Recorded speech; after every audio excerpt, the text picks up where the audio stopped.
Hey guys, how y'all doing today? Welcome to another episode of Hockey on the Spot with Brandon Barenfeld. I'm Brandon Barenfeld. Thank you all for joining me today. This is my 150th episode of Hockey on the Spot, episode 150. So, kind of a milestone for me. It's always good to have 150 videos. Woohoo! And for today's episode, we're going to continue the NHL's 30 teams in 30 days. And for today, we're going to talk about the Toronto Maple Leafs. And for the Toronto Maple Leafs last season, it was a tale of two seasons. Most of the first half of the year, they were among one of the better teams in the National Hockey League. And through most of the year, they were a team that battled for playoff contention. But then, their poor defensive play throughout the season ended up getting the best of them. And ultimately, they ended up falling in the standings. Went 2-12-0 in their final 14 games. They were the worst team in the NHL in the final 14 games. That included a 2-8-0 record in the final 10 games. They went on this losing streak at the worst time possible. And it really did look like they had a playoff spot won at one point, but then that losing streak really cost them the playoffs. It was really, really bad. They were not only were they getting outscored, but the defense wasn't holding up. So, a very rough year last year for the Toronto Maple Leafs, or mostly a very rough ending for a team that you look at and is extremely loaded with talent, particularly on the offensive side. Phil Kessel, James Van Riemsdyk, he had a breakout year last year. Joffrey Lupul, Nazem Kadri, Tyler Bozak, that makes the mold of 5 of their top 6 forwards right there. They can be a very fun team to watch, and last season they were one of the better teams in the league when possessing the puck. Last year, when they possessed the puck, they were one of the best teams in the league. Their power play last year was 6th in the league, and actually was tied for 5th with the Colorado Avalanche and the St. Louis Blues at 19.8%. So they did not have any problems on their power play. Their power play was amazing, and when they had control of the puck, they worked magic with it. And once they got going as far as scoring goals, they would go on a rampage, and they just would not stop. That's the way the Toronto Maple Leafs were last year. However, toward the end of the year, despite the fact that they were still scoring, their goaltending wasn't holding up and their defense wasn't holding up. And as good of a team as they were with the puck, without the puck, it was a completely different story. Without the puck, when they didn't control the puck, they were one of the worst teams in the league. They would get lost out there, and they just wouldn't know what to do from there. And where their power play was the 6th best in the league, their penalty kill was the 3rd worst. Only the New York Islanders and the Florida Panthers had a worse penalty kill than the Toronto Maple Leafs, 78.4% last year. But last year, they thought their goaltending tandem would be a William Jennings candidate tandem in Jonathan Bernier and James Reimer. But Reimer did not look good. He had a setback year from the lockout-shortened year. And though Jonathan Bernier was the number 1 for most of the year and was playing well for a while in his first season as a legitimate starter in the National Hockey League, he really came down to earth at the end of the year. He got less starts, and he was nowhere near as effective. So, ultimately, the Maple Leafs would finish the season with an over 500 record. However, it would only be by 2 games, and they would not have enough points to make the playoffs. A 38, 36, and 8 record, that was only good enough for 84 points, 6th in the Atlantic Division, and 12th in the Eastern Conference. So they really fell out of playoff contention toward the end of the season. So, with anything, change has to be made. And one of the big changes made, and maybe the biggest change overall, was the late was the late season hiring of Hall of Famer Brendan Shanahan as the team's new president and alternate governor. Shanahan was previously the NHL's senior vice president of player safety and hockey operations, and man, did he ever do that job really well. But now he goes on to the next step in his analysis career, in his retired NHL, in his post-career NHL career. So now he is the vice president and alternate governor of the Toronto Maple Leafs, and a couple of moves that he made was changing personnel as far as the assistant coaches were concerned. They brought in former Florida Panthers interim coach Peter Horachek and Steve Spott, who previously served as coach for the Maple Leafs American Hockey League affiliate, the Toronto Marlies. And we all know the Toronto Marlies went all the way to the conference final and lost to the Texas Stars, if I'm correct. So the Marlies had a good year under Steve Spott, and now Spott is an assistant coach at the Maple Leafs. Both head coach Randy Carlyle and general manager Dave Nonis were retained. So, and also a couple of assistant GMs were let go, Dave Poulin and Claude Loisel. They would both be let go by Brendan Shanahan. So, other than the head coach and the head general manager, every other part of the personnel for the Maple Leafs was changed this past year.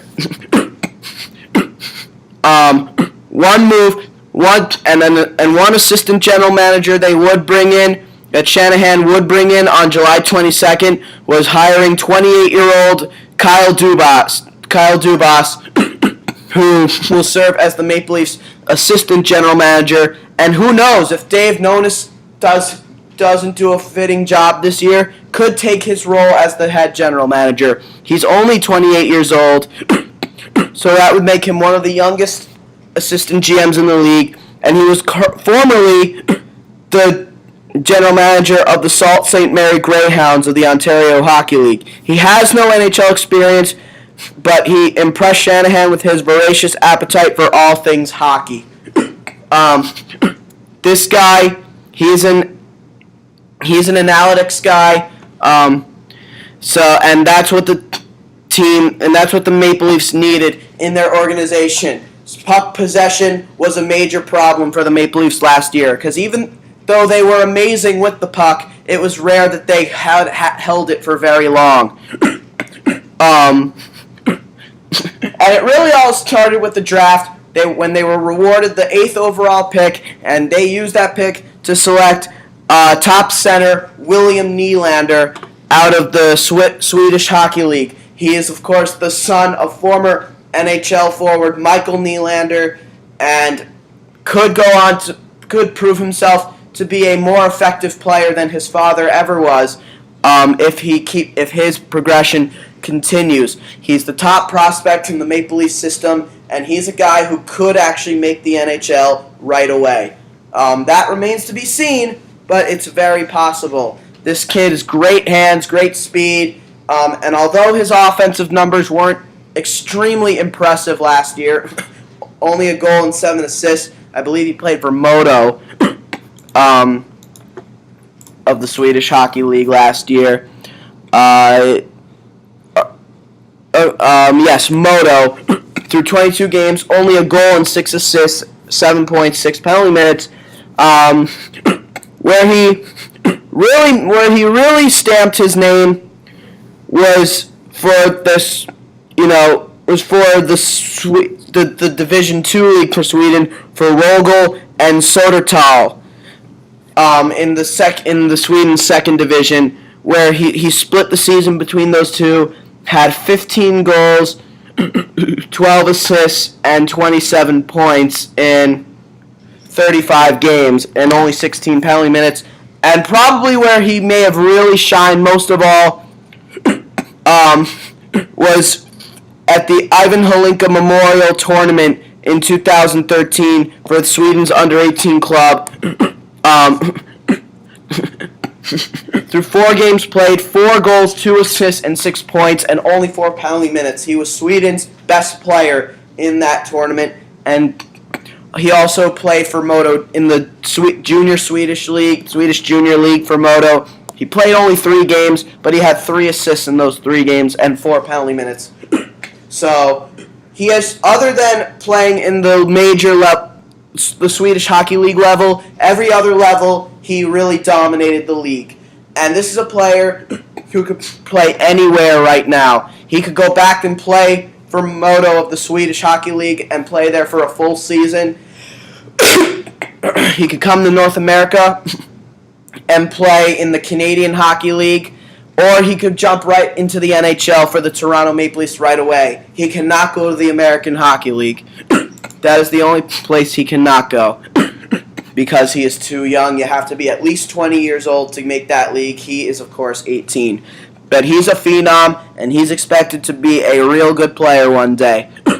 And then after the draft, most of the Maple Leafs season this year, they were one of the more active teams during the offseason. However, none of the moves they made involved letting go of or bringing in a top player.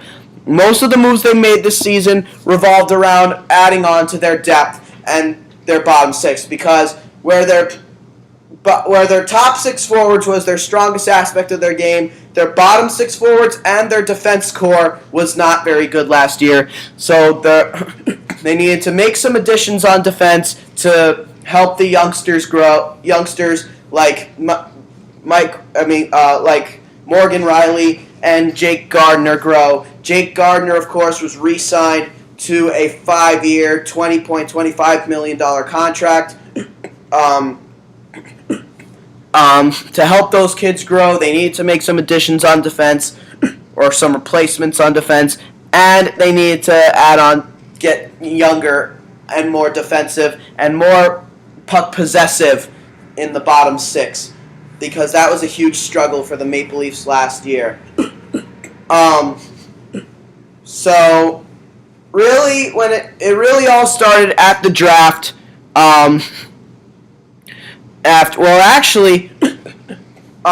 One move that the Maple Leafs also made this year that was really surprising was re-signing goaltender James Reimer to a 2-year contract when it looked like they were going to try to trade his rights. So when it looked like Jonathan Bernier was going to be the solidified number 1 for this year, now he has to battle with James Reimer again, as Reimer will look to have a major bounce-back season.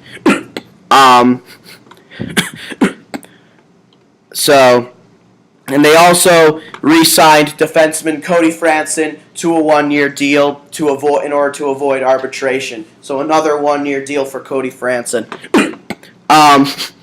But as far as some of the departures go, they had to scrap off some players that really weren't helping their team, and that included goaltender Drew McIntyre. He went on to sign with the Carolina Hurricanes.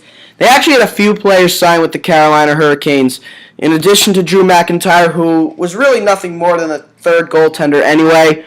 Both center Jay McClement and defenseman Tim Gleason also would sign with the Carolina Hurricanes. For Tim Gleason, the Maple Leafs had originally acquired him from the Hurricanes this past year in a trade, had sent John Michael Lyles to Carolina. Now Gleason goes back to the Hurricanes, leaving the Maple Leafs. And, of course, Jay McClement, I don't think he really turned out to be what they expected him to be.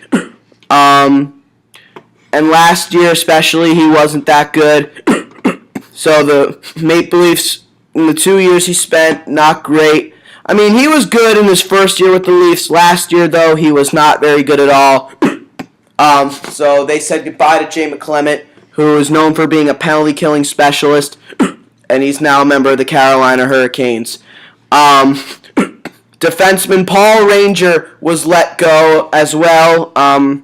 He went on to sign in the Swiss League. He was okay during the year, but maybe not what the Leafs hoped he would be. But he is now playing in the Swiss League. Center Jared Smithson, he's still a free agent, but he will not be returned this season. He will not be re-signed by the Maple Leafs. Not a single point last year through 18 games played. And this actually could be a career call for Jared Smithson as well. They lost right winger Jerry D'Amigo, a promising kid who is on the verge of coming up and solidifying a roster spot. He is now a member of the Columbus Blue Jackets. Nikolai Kulemin, who had served as a top six forward for them for many years, really has not been the same since 2010, 2011, and is hoping to look for a new start to his career. He went on to sign with the New York Islanders. So good luck to him out there. And they also let go of left winger Mason Raymond. Now, Mason Raymond was really, I felt, offensively, was one of their better players last year and was one of their surprise players last year. He played all 82 games and had 19 goals, 26 assists, and 45 points, and 178 shots on goal, and only 22 penalty minutes. I mean, so offensively, he was really good last year. Defensively was the problem. He was a -6, and that -6 is why the Maple Leafs did not re-sign Mason Raymond. He went on to sign with the Calgary Flames. They were the team that actually wanted Mason Raymond last year as well, before the Maple Leafs ultimately signed him. And then they also lost centerman Dave Bolland. Dave Bolland was someone who missed most of last year because of injuries, but he was a player they actually wanted to re-sign, but they wanted to bring him back, but they did not bring him back because of the contract he was asking for. He asked for way too much money, and more than the Leafs were willing to give him. So he went on to become he'll be one of the most overpaid forwards in the league this year for his position for the Florida Panthers. The Maple Leafs would not give him that big contract, but the Florida Panthers would. So he is now a member of the Florida Panthers. And then, of course, the other player that the Maple Leafs let go of was defenseman Carl Gunnarsson. And that was in a trade, and that was actually the Maple Leafs' first move of the year. That came during the draft. They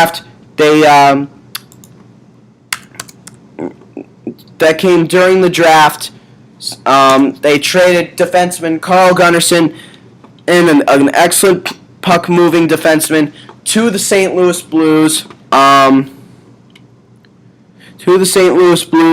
And in sending him to the Blues, they acquired defenseman Roman Polak and a 4th-round pick from this past year's draft. And actually, Jerry D'Amigo was lost in a trade as well.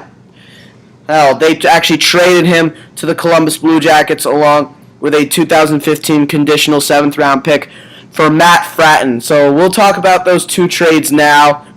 Carl Gunnarsson dealt to the St. Louis Blues, and Jerry D'Amigo dealt to the Columbus Blue Jackets. From the St. Louis Blues, in return, they get defenseman Roman Polak. He doesn't skate as well as Carl Gunnarsson does, but in some ways he's a much more efficient player overall. More of a pure shutdown defenseman, one of those guys who stands you up in the neutral zone, and he's also blocks shots, so he'll help solidify that blue line and give it a little more consistency. Considerably one of the best, if not the best, bottom pair shutdown defensemen in the league. So, the Blues felt they no longer needed his services last year with some of the youngsters coming up, and they wanted to get a little faster on their blue line, and that's what Carl Gunnarsson will do for them. For the Maple Leafs, they actually are a fast team as it is, so they actually needed to slow down a little bit on their blue line, and that's where Roman Polak comes in.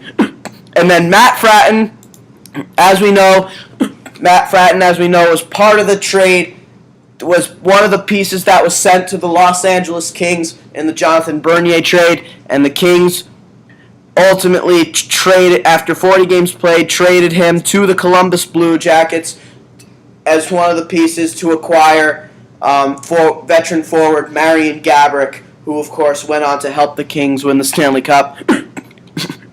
Matt Fratton did not turn out to be what either the Blue Jackets or the Kings had hoped, and now for Matt Fratton, he's back with the Toronto Maple Leafs for a second go-around, and he hopes to have a much better turnaround this time. He's expected to be in the lineup full-time this year, so he'll help out their bottom six. He may not become the scorer that the Maple Leafs were hoping, but at the very least, he will become the a really good depth player. They also so those are the trade acquisitions they made. The rest of the moves they made were signings. They brought back centerman Leo Komarov. He spent last year in the KHL. He was part of the Maple Leafs during the lockout-shortened year. That was his first season, and thus far only one. But a dynamic showing in the KHL, as well as a dynamic showing for Team Finland in the Olympics. The Estonian-born Finn, now 27 years of age, he'll be 28 in January, returns to the Toronto Maple Leafs in the hopes of really solidifying their depth. He possesses the puck well, he's physical, and he plays a strong two-way game as well. So, could go on to be the ideal third liner for the Maple Leafs this year if all does go according to plan. And they also brought in another player from the KHL, centerman Petri Kontiola. Petri Kontiola, who's 29 years of age. He'll be 30 on October 4th before the regular season starts. Former 7th round, 196th overall pick by the Chicago Blackhawks of the 2004 NHL entry draft. Career-wise, only played a total of 12 NHL games, all of them coming in the 2007-2008 season with the Blackhawks. He had 5 assists and a +5 rating in those games. He's been in the KHL ever since, and in the KHL, he has done nothing but score. A Finnish-born center. He'll be expected to be the third. He'll be expected to pose as the third line center for the Maple Leafs this year. And it's kind of a similar situation to the St. Louis Blues, bringing in centerman Jori Lehtera. These are two kids, Finnish kids, who are both coming out of the KHL and are both expected to make impacts in the NHL in a different way. I think Lehtera is expected to be more of an offensive type player. Kontiola is going to be more of a two-way type player, and he's their third-line center, with the potential to be a second liner. So we'll see how that works. But for Leo Komarov and Petri Kontiola, they both come from the KHL, and for Komarov, it's his second stint with the Leafs. Matt Fratton, of course, comes back to the Maple Leafs for his second stint via a trade with the Columbus Blue Jackets, and Roman Polak comes over from the St. Louis Blues to add more depth on defense. As far as their signings go again, one will tell you that Kontiola may arguably be their biggest signing this offseason. They really, realistically, don't have a biggest signing this offseason. At least I don't think.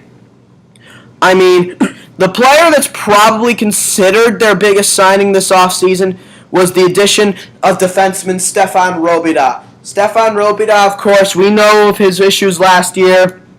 Split last season between the Dallas Stars and ultimately ended the season with the Anaheim Ducks.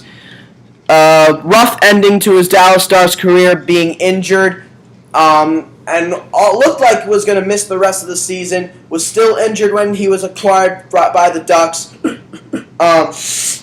When he came back, he played the rest of the regular season and then ultimately got hurt in Game 3 of against the Stars in the Stanley Cup playoffs and missed the rest of the postseason. It was the same exact leg that got injured. But Robida is expected to come back fully healthy this year and be ready for training camp when it starts up. He's 37 years of age, so he's one of the older defensemen in the league, but for his age, considerably speaking, he can still play this game. One of the most accurate, he's more known for being a shutdown defenseman, but there's no denying his slap shot. He's got one of the most effective slap shots in the game. And actually one of the most accurate slap shots in the game as well. So there's no denying his shot's accuracy. He always gets it on net. And he is a player who plays much bigger than his size. 5'11", 190 pounds, a right-handed shot. But he plays much bigger than his size and plays against the other team's best players. He blocks shots. He's got great skating ability, even at his old age. So even though he's not getting any younger, he's still a very effective player. And he was signed by the Maple Leafs to a 3-year deal, so his contract will end when he's 40 years old. And one could expect that he will probably retire when his contract does end. But for the Maple Leafs, that's probably their biggest addition. And like Roman Polak, another player that solidifies their blue line a little bit. But that's probably their biggest addition this offseason. Other than that, the other 3 players they signed are all depth players. David Booth and Mike Santorelli, both coming over from the Vancouver Canucks, and Daniel Winnick, who's coming over from the Anaheim Ducks, just like Stefan Robida. David Booth. Now, David Booth is a guy who's not been healthy in a long time, or at least not completely healthy. Last season, though, he did play 66 games, 9 goals, 10 assists, and 19 points, a +1 rating, 18 penalty minutes, and 117 shots on goal. So because of the injuries he's had in the past, his career has gone down south. He's 29 years of age. He'll be 30 in November. And this is a guy who is another guy who, even though he doesn't score much, he possesses the puck really well, and he generates opportunities and gets off a lot of shots. This is a guy who actually could battle and play, and potentially pose as one of the top 6 forwards for the Maple Leafs this year, because they do have an opening in the top 6. Other than those 5 guys we mentioned before, they have an opening, and David Booth, if he has a comeback year, could very well be the guy on that line. He's considered to be a sniper, and he has a really good wrist shot. His wrist shot, very underrated, even though he hasn't scored much the last few years. And then Mike Santorelli, he was one of the better players for the Vancouver Canucks last year. He came off as a really huge surprise. He only played 49 games, but in those 49 games, 10 goals, 18 assists, and 28 points. A +9 rating, 6 penalty minutes, and 91 shots on goal. He was on pace to having a career year. If he had been healthy the whole season, if he didn't suffer the season-ending injury, he did suffer, he probably would have put up even more goals and even more points. He was an excellent two-way force for the Vancouver Canucks last year, and just another player who possesses the puck well.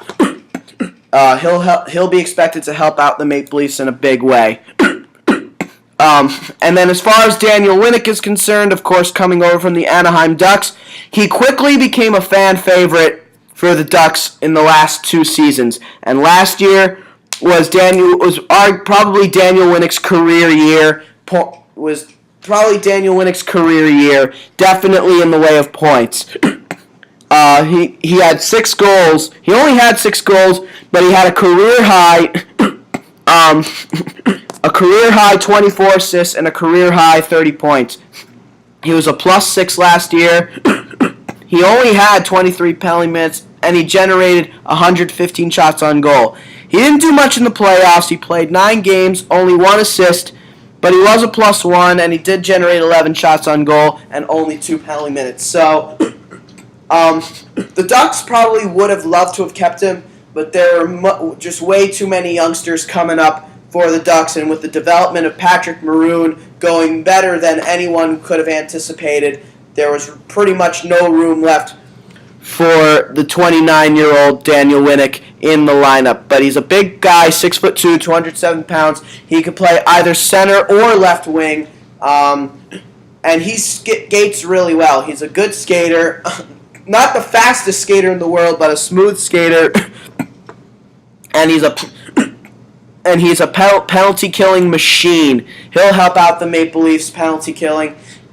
and he'll make them better on the PK than they've been in the past years, than they were last year. Because their penalty killing was a big problem last year, and that was definitely their biggest weakness of all last year. So Winnick will help their penalty killing out.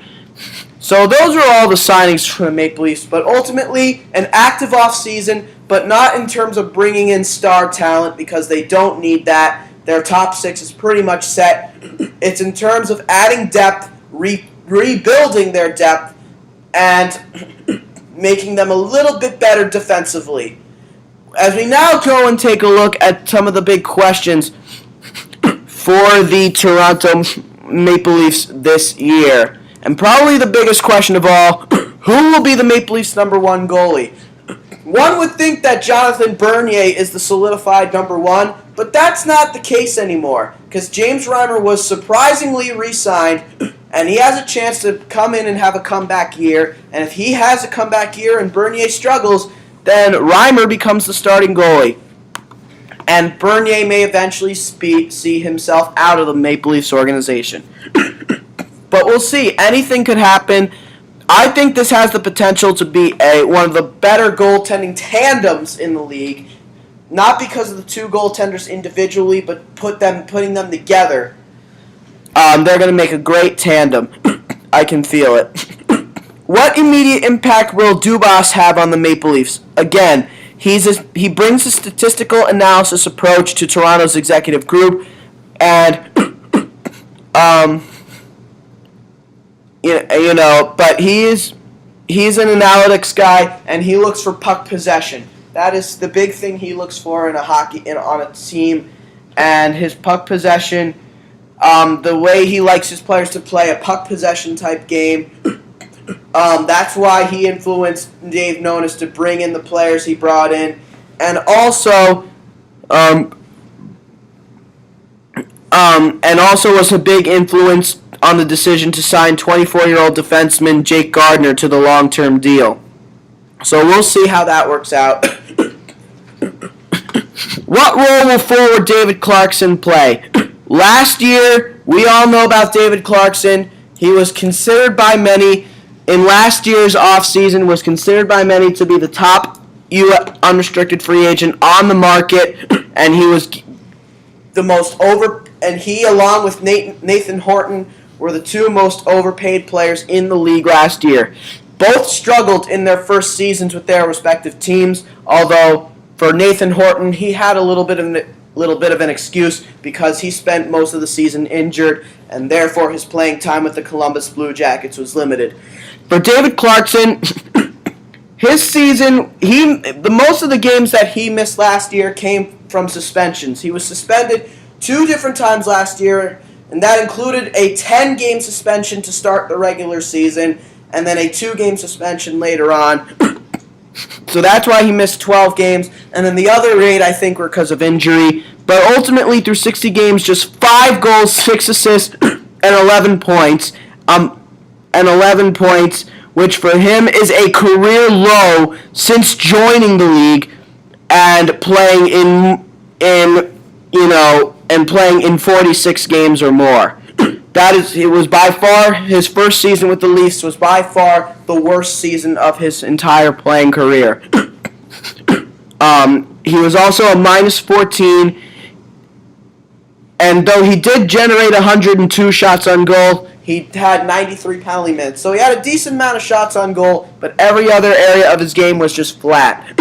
He did not turn out to be what the Leafs were hoping for, and so he is hoping that his second go-around with the Leafs is a better one. Because if it's not, then it's going to be a nut. Because if it's not, it's going to be another long season for the Maple Leafs. Can the Maple Leafs close the gap between shots on goal and shots on goal allowed? The Maple Leafs averaged 27.9 shots on goal per game in 2013-14, a differential of -8 per game. Even a slight improvement in puck possession will narrow this gap, a significant hole in Toronto's game last season. That's coming straight off the press from NHL.com, and I agree with that statement. They generated a lot of shots, but they also gave up a lot of shots. They were they gave up some of the. They were among the teams that gave up the most shots on goal in the league. And are the Maple Leafs a playoff team? That remains to be seen, and that is something that I will answer later on. Of course, 2 seasons ago, they were a playoff team, and only a late season swoon prevented them from being there last year. But we'll talk more about that later on in this video. But one of my biggest questions for the Maple Leafs overall, and this is really something I've kind of been wondering about the Leafs for quite some time. And it involves a certain number 42 by the name of Tyler Bozak and a certain number 43 by the name of Nazem Kadri. Do those two make a good mold for the number 1 and 2 center spots? I mean, they're both definitely gifted players to be players, and both are very much qualified to be number 2 centers. Now, Tyler Bozak is posing as a number 1 center, but he's more of a number 2 guy. Nazem Kadri is the one posing as the second-line center, and one could say that that's maybe where he belongs. But honestly, it's really tough to say. Center is probably their weakest link. They're very strong on the wings. But at center is where they're at their weakest.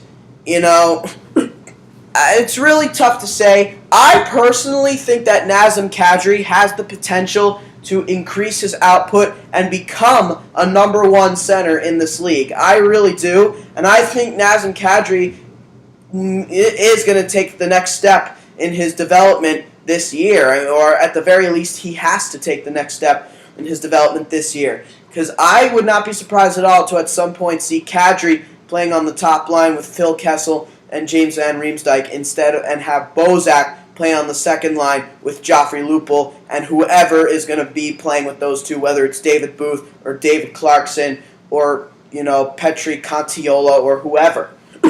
It's tough to say.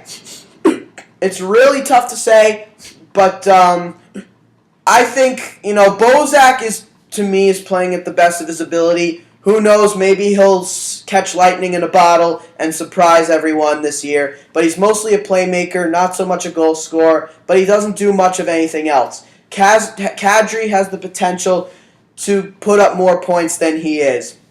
He was the 7th overall pick in 2009 for a reason. So Kadri, I think, has a lot of potential, and he'll be relied on to do some great things this year, or at least some good things this year, maybe even take it a step higher. And then, of course, the other big question, too, is can Joffrey Lupul remain healthy? This is a player who's had health problems the last few years. When he is healthy, though, he's one of the most effective forwards in the game. When he's healthy, he's a point-a-game player. And last year, he was healthy for the most part. He played 69 games, and he did have 22 goals, but he only had 22 assists with 44 points. It wasn't his best year last year. He looked like a player who was coming off injuries. He was a minus 15 last year. He had 44 penalty minutes, but he did generate 191 shots on goal. So they'll expect a little bit more offensive output from Joffrey Lupul this year, and they'll expect that he'll stay healthy this year as well. Whether he plays on the right side or the left side this year remains to be seen. As we now take a look at the Maple Leafs lineup this year. As we start with the forwards, to me, there's absolutely no problem whatsoever with this forward group. This forward group is the biggest advantage for the Maple Leafs. It was last year. They were one of the best offensive teams in the league, and when they got one goal, they just wouldn't stop. They went on a scoring spree. When one player connected, they revolved around the player who scored first. They fed off that player. And now with the addition of these depth players, their forward core got even better. Obviously, again, Tyler Bozak is still projected to be on the top line, centering Phil Kessel on the right and James Van Riemsdyk on the left, at least to start the year. James Van Riemsdyk obviously had a career year last year, and you gotta hope that he's going to continue to bring that offensive output he's going to continue to get better. His 30 goals, 31 assists, and 61 points last year were all career highs. So he has to continue to play that way, and he has to get even better than he is now. He's 25 years of age. He won't be 26 until May, so he's still got a couple years to grow. He's big, 6'3", 200 pounds, a left-handed shot, and possesses a lot of skill. Great hands, great hand-eye coordination, and so the Middletown, New Jersey born player, but born forward, will hopefully better the stats he had this past season. And then, of course, Phil Kessel. He is flat out the best player on this team. Has been since the day he joined the organization.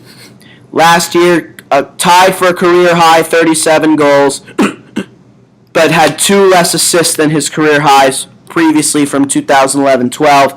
So he had 80 points rather than 82, 43 assists rather than 45. But he was a -5 with 27 penalty minutes and 305 shots on goal. He was among the top shooting forwards in the league.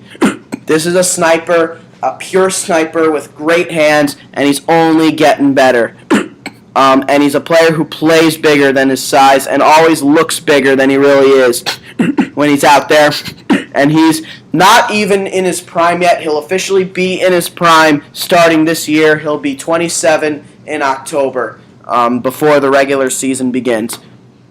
So Tyler Bozak, whether he'll start the year playing on that top line, whether he remains there this year remains to be seen, because a guy like Nazem Kadri has the potential to move up the ladder, as he had a better offensive season than Bozak last year.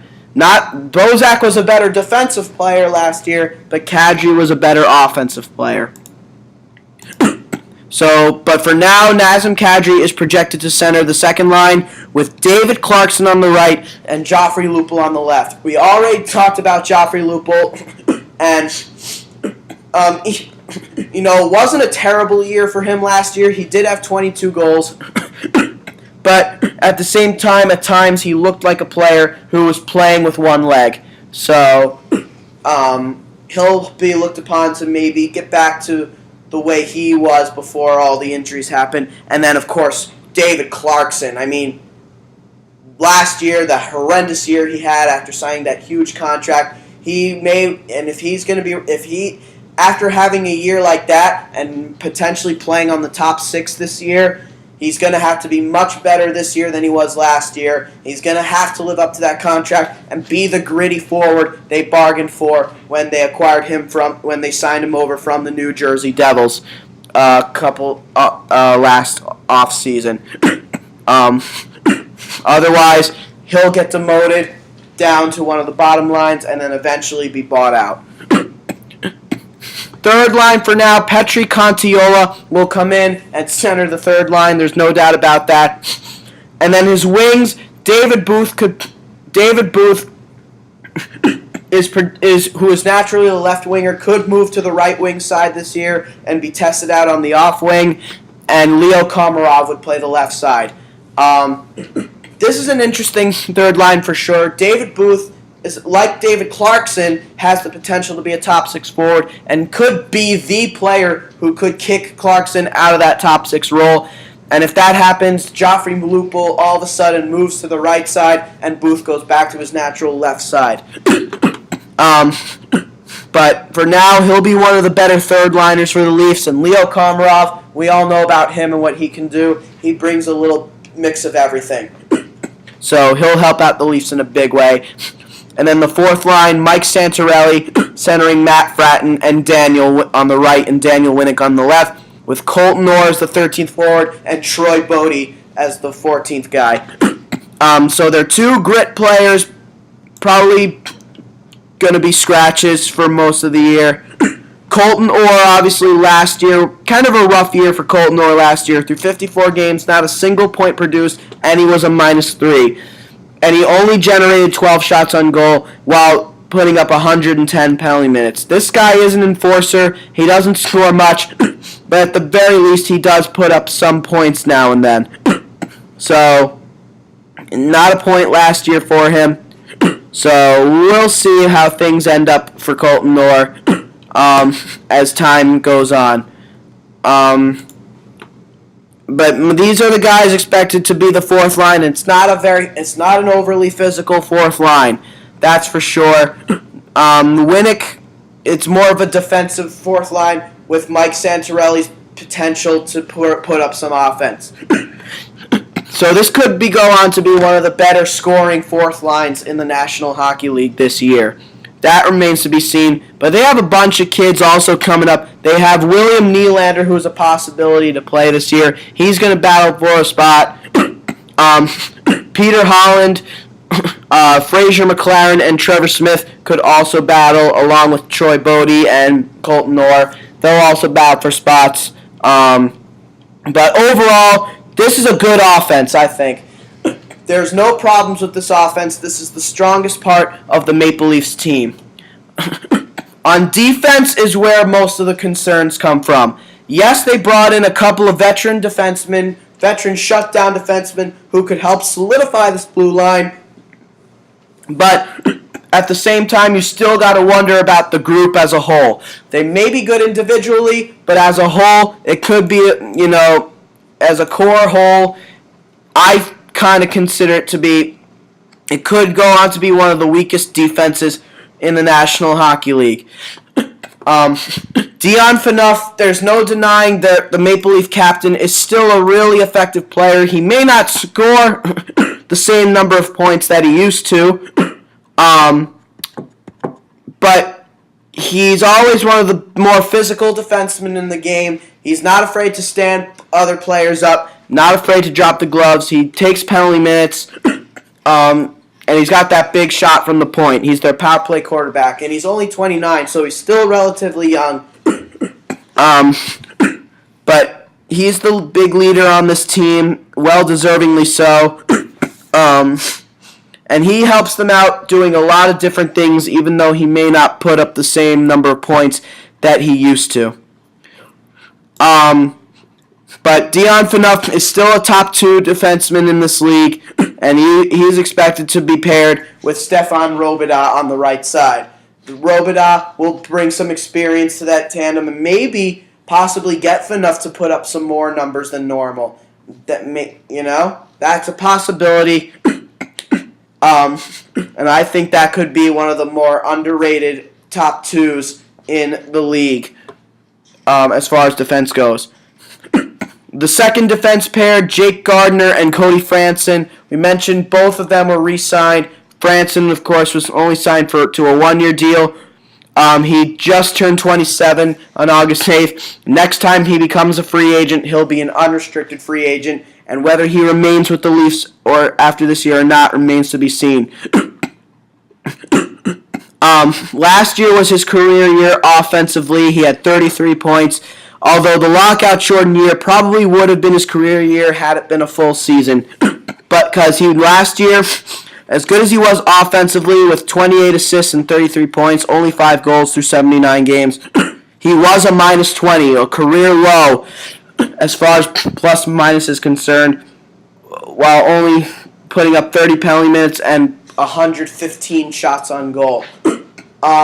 So it was a rough year last year for Cody Franson after he was without a doubt their best defenseman in the lockout-shortened year and really helped him out in the playoffs as well. He took a major step backward this past year, and he's still relatively young. He's officially in his prime now, and he's a big guy, 6'5", 213 pounds, and he skates well, and the right-handed shooting defenseman skates well for his size. He generates rushes, and he does a lot of different things for the Leafs, but consistency always plays a big role in anything you do. So whether Cody Franson can stay consistent or not and have a good year this year, this is going to be a big year for him, and this is going to determine whether he returns to the Maple Leafs in 2015-16 or not.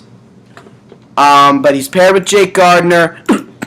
Jake Gardner, he had a good year last year, offensively. Defensively, he still needs a little bit of work, but there's no doubt that this new group of defensemen, these veterans added, could help his output grow. And then on the third defense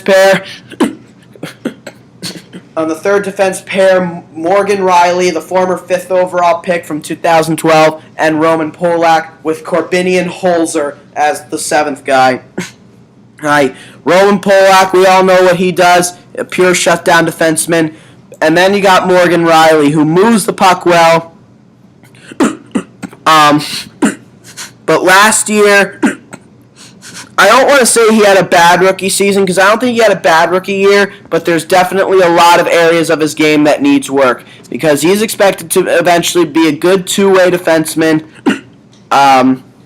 who can put up 30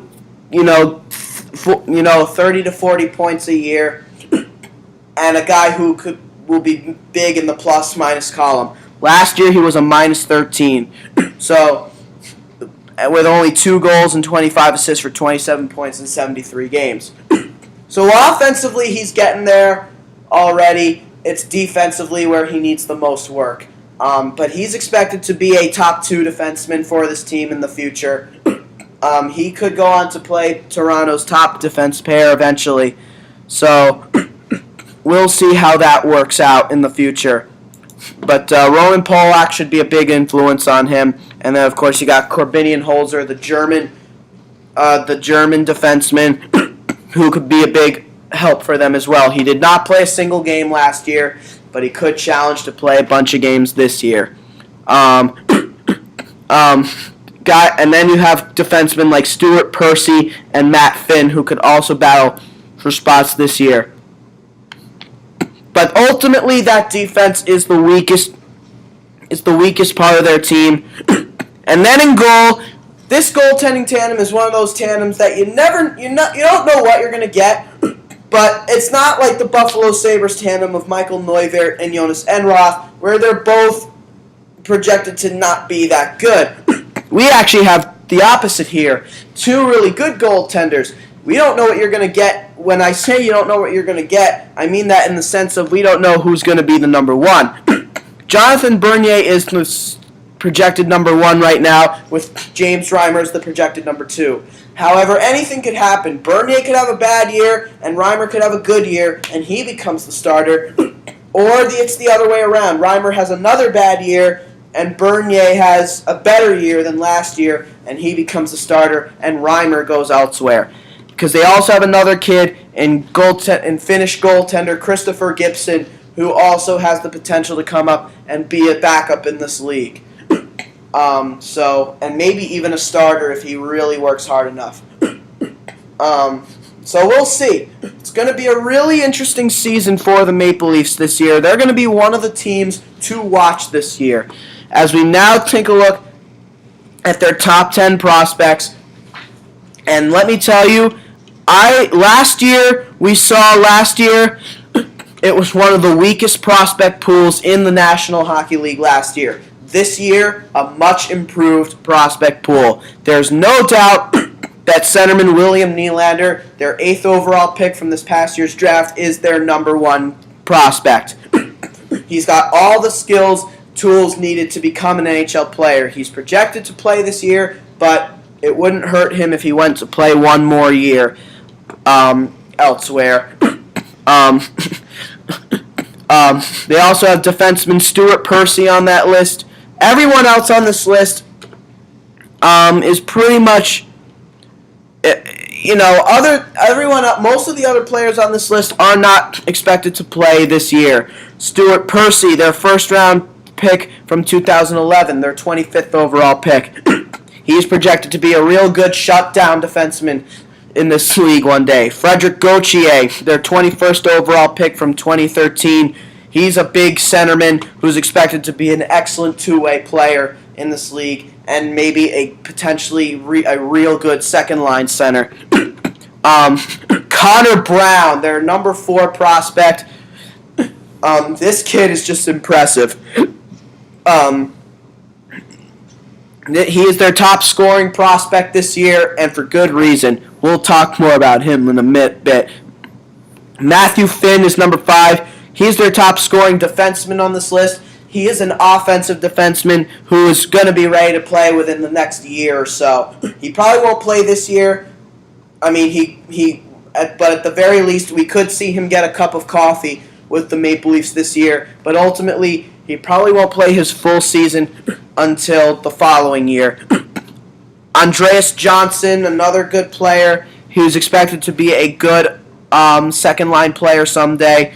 He's another year away. Victor Luov, another Swede who's another year away. Josh Levo, who actually played some games last year with the big club. Through 7 games played, a goal and an assist for 2 points, and only 4 shots on goal, and even plus-minus rating, no penalty minutes. So he's another kid who needs a little more work, but he's a guy who could kick one of the forwards out of a roster spot this season. And could be a real good third-line player.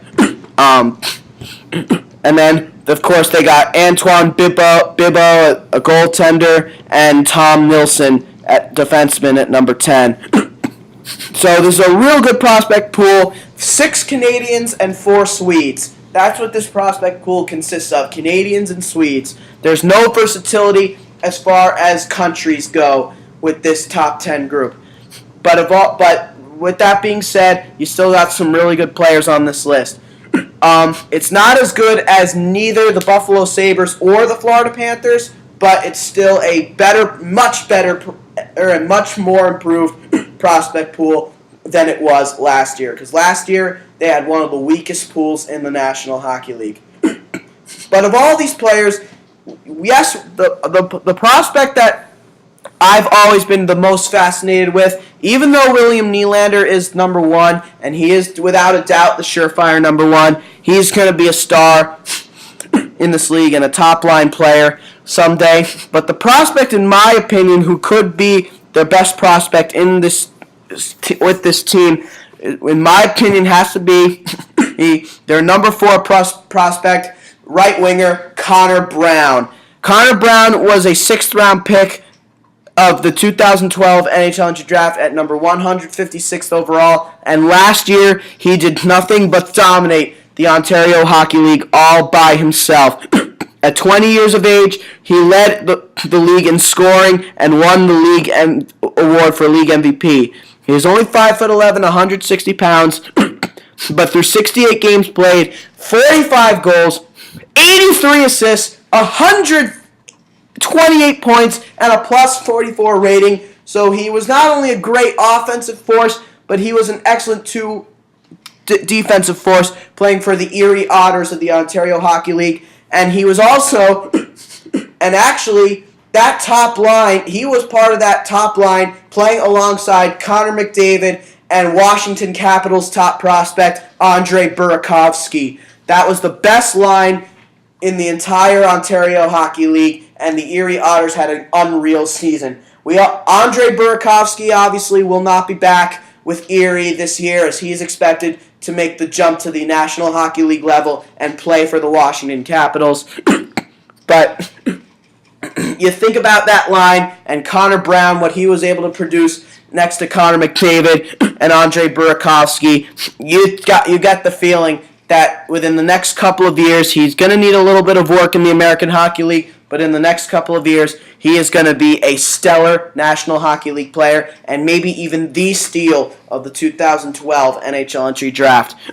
We'll see, though. Anything could happen between now and 2 years from now. So we'll see what happens as Connor Brown's development is on the rise. This is a player who's going to be a real good player, great offensive force, spectacular playmaker. And with a player like him, the Maple Leafs have an excellent future one day. So Connor Brown is my top prospect for the Toronto Maple Leafs. So now, the player on this Toronto Maple Leafs team that has to be better this year in order to give the Maple Leafs the slightest chance of being a playoff team this year There's absolutely no question about it. You could say Joffrey Lupul all you want and that he maybe needs to be better, and that is true. Maybe Tyler Bozak needs to take it up another notch. You can talk about it all you want. You can talk about it all you want. Cody Franson, James Reimer, Jonathan Bernier. You can talk all you want, and maybe Morgan Riley needs to take another step. But there's really no denying the player that needs to be better for the Maple Leafs this year. Not just from my point of view, but probably the point of view of every other analyst in the league as well will probably agree with me when I say this. The player on the Toronto Maple Leafs that needs to be better this season, no doubt about it, has to be right winger David Clarkson. We all know about David Clarkson, and I can't stress enough the big contract he signed during the summer of 2013. He was considered to be the number one unrestricted free agent on the market that year, and he was signed to that big 7-year deal. And the Maple Leafs had a lot of high expectations for him, coming off 2 spectacular seasons with the New Jersey Devils. And what did he do last year? He did nothing but get suspended, miss games because of suspensions and a minor injury, and when he was healthy, not do anything productive. It was his worst year, his first year away from the team that he spent his entire career with up until last season was not a good one. It was the worst season of his career, and he's now 30 years of age. He's now 30 years of age, but everything about his game last year was just awful. Through 60 games played, 5 goals, 6 assists, 11 points, a -14, and 93 penalty minutes. The 102 shots on goal he generated was the only upside, but you got to generate more than just shots. You got to do other things, and one could argue that at times maybe he wasn't being physical enough. Either he wasn't being physical enough or he was being too physical. Never that perfect level in between, which David Clarkson was known for when playing for the New Jersey Devils. So there's no doubt about it. Considering Clarkson's probably going to start the season playing on the second line with Nazem Kadri and Joffrey Lupul, if that's going to be the case, which it most likely is, then he's definitely going to have a better year. So, yes, in order for the Maple Leafs to be a better team this year, David Clarkson has to be the player that needs to be better this year, and he needs to live up to that contract he signed. He needs to prove to the Maple Leafs that he deserved every cent and every year that he got on that contract. Overall, are the Toronto Maple Leafs a playoff team? Well, they're definitely a better team than last year, and they are a bubble team. They're definitely a bubble team this year. They're going to be better than they were last year. There's no doubt about that. And last year, they already had an over 500 record as it was. The offense is better. The bottom 6 is completely regenerated from last year. It's a completely different bottom 6 than we saw last year. No bottom 6 forward from last year was retained. It's a new bottom 6 entirely. Colton Orr and Troy Bodie are still there, but as far as regulars in the lineup who are better than those two, none of those guys were brought back. It's a completely new bottom 6. Petri Contiola, David Booth, Leo Komarov, Mike Santorelli, Matt Fratton, and Daniel Winnick. Although, of course, Matt Fratton is a returnee, as is Leo Komarov. But the forward core is definitely better, and they're going to be an offensive force this year. That bottom 6 will complement the top 6, without a doubt.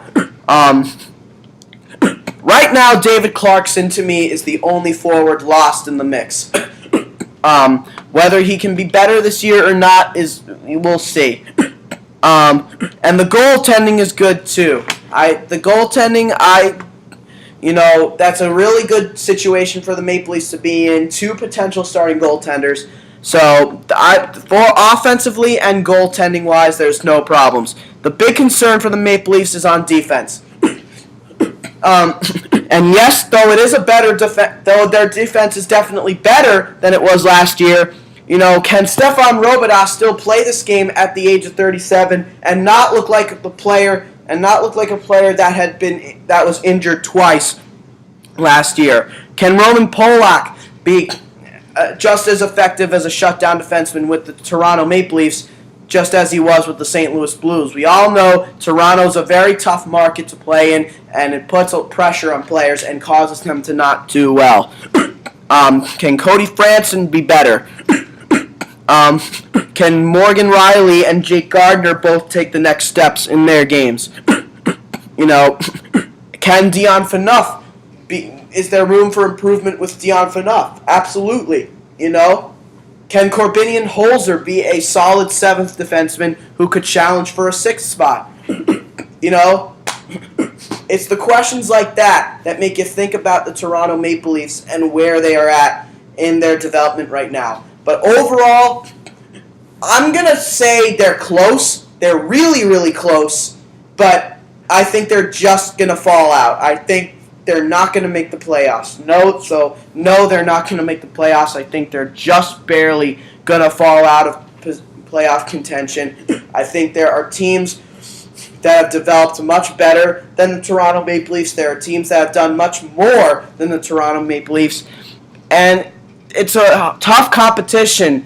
The Atlantic Division actually has the potential to be the toughest division in the National Hockey League this year. You could talk about the Central Division all you want, but the Atlantic Division is another division that's arguably a very competitive division. So the Maple Leafs could make the playoffs. They're in that bubble mix, and they're going to be an over 500 team. There's no question about that. Whether they make the playoffs or not, they will be over 500, and I think they'll be over 500 by a wider margin. I think defensively they'll be better this year than they were last year, and heck, I actually think they'll be better offensively this year than they were last year. But I don't think the defense will improve enough to get them to that next step. I think it's going to take another year. I think it's going to take a whole year for these new players to get to know each other and play with each other. Especially guys like Tyler Bozak and Nazem Kadri aren't going to live up to expectations this year, particularly Bozak, because that's the big weakness for the Leafs. They don't have a true number one center. William Nylander could be that one day, but not right now. It's going to be... again, whether they make the playoffs or not, the Maple Leafs will be one of the more interesting teams in the league to watch this season. But ultimately, I think there are teams in the division they'll definitely better than this year.